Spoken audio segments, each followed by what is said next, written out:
How to install WhatsApp on laptop. Hey everybody, welcome back to our channel. In this video we are going to learn how we can install WhatsApp on laptop, so make sure to watch the video till the very end. Now if you want to install WhatsApp on your laptop PC, it is actually quite very simple to do so.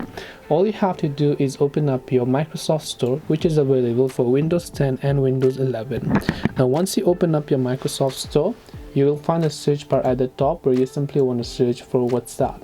Then you'll find a WhatsApp application here. Now there is the beta version. If you want some bugs but you want some more features, then you can use WhatsApp beta, or you can go ahead and select WhatsApp application here. Then just make sure to click the install button. In my case, I've already installed it. Then I can simply go ahead and then click on open if I want to. But to give you a basic and comprehensive idea, this is how you can go ahead and then install WhatsApp on laptop. Hope this video was helpful. If you have got any questions, feel free to leave them down below. Thank you for watching till the very end, and see you soon in the next video.